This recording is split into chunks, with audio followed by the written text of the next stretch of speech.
അപ്പോൾ ഇന്നത്തെ പ്രേയർ ഏകാദശി കാണാൻ പോണ പോക്കാണ് കേട്ടോ. ഇത് അടുത്ത് കിടന്നിട്ട് നമ്മൾ കാണാണ്ട് പോകരുതല്ലോ. നല്ലതാണ് കാണുന്നത്. മക്കൾക്ക് കൊണ്ട് കാണിക്കണം നല്ലതാണ് കേട്ടോ. മക്കളെ കൊണ്ട് കാണിക്കണം നല്ലതാണ് കേട്ടോ. അപ്പോൾ ശിവാൻ്റെ ട്യൂഷൻ ഒരു 7 മണി ആയപ്പോൾ കഴിഞ്ഞു. എല്ലാ ദിവസവും അങ്ങനെയാണ് കേട്ടോ. അപ്പോൾ ഒരു 7 മണി 8 മണിയായപ്പോൾ ഞങ്ങൾ ഇറങ്ങി കേട്ടോ. അപ്പോൾ ഇത്ര പ്രേയർ എത്തി. വണ്ടി കുറച്ച് ദൂരെ പാർക്കൊക്കെ ചെയ്തിട്ട് കുറച്ച് നടക്കണം കേട്ടോ. കുറച്ചധികം നടക്കണമായിരുന്നു. അപ്പോൾ അങ്ങനെ നടക്കണം കേട്ടോ. അപ്പോൾ അപ്പുറത്തെ നല്ല നല്ല കടകളൊക്കെ ഉണ്ട്. ഇതേ കുട്ടി നല്ല ഉറക്കമായിരുന്നു കേട്ടോ. ഓട്ടോറിക്ഷയിലായിരുന്നു. അപ്പോൾ ഇത്ര പ്രേയർ എത്തിയ പിന്നെ നാളെ ഇനിറ്റത് കേട്ടോ. അപ്പോൾ അത്യാവശ്യം നല്ല തിരക്കുണ്ട്. അപ്പോൾ ബലൂൺ കണ്ടപ്പോൾ ആൾക്ക് വാശിയായി. അപ്പോൾ ഈ ചേട്ടന്മാർ താലപ്പൊലി സീസൺ ആകുമ്പോൾ വരണതാണ് കേട്ടോ. ചേട്ടൻ പിരിക്കാൻ പോകുമ്പോൾ കാണുകയാണ്. അപ്പോൾ വല്ലതൊക്കെ വേണമെന്നൊക്കെ ഞങ്ങളോട് ചോദിച്ചു. അപ്പോൾ ചേട്ടൻ പറഞ്ഞു വേണ്ടാന്ന് പറഞ്ഞു. കാരണം പൈസ മേടിക്കില്ല ചേട്ടന്മാരെ.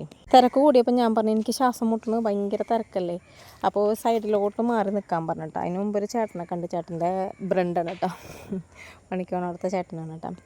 അപ്പോൾ ഞങ്ങൾ കുറച്ച് ഗ്യാപ്പോട് കൂടി ഞങ്ങൾ മാറി നിന്നിട്ടാ. അപ്പോൾ തിരക്കൊഴിയാൻ വേണ്ടി കാത്തിരിക്കുകയാണ്. അപ്പോൾ ഞാൻ പറഞ്ഞു തിരക്കൊഴിയിലുണ്ടാവില്ല, നല്ല തിരക്കായിരിക്കും, ഇനി തിരക്ക് കൂടാനേ സാധ്യത ഉണ്ടാവുള്ളൂ കേട്ടോ. അപ്പോൾ ഒരു ചായയൊക്കെ മേടിച്ച് തന്ന് കടി വേണ്ടാന്ന് പറഞ്ഞു കേട്ടോ. എന്തെന്നായാലും അങ്ങോട്ട് പോകുമ്പോൾ നമ്മൾ വല്ലതൊക്കെ കഴിക്കും. കാരണം കോളിഫ്ലവർ വറുത്തതും ഒക്കെ മനസ്സിലുണ്ട്. അതിന് വേണ്ടിയിട്ടൊക്കെയാണല്ലോ നമ്മൾ പോണത്. അപ്പോൾ ഇന്നത്തെ വിശേഷം ഇത്രേ ഉള്ളൂ. ഇനി നാളെ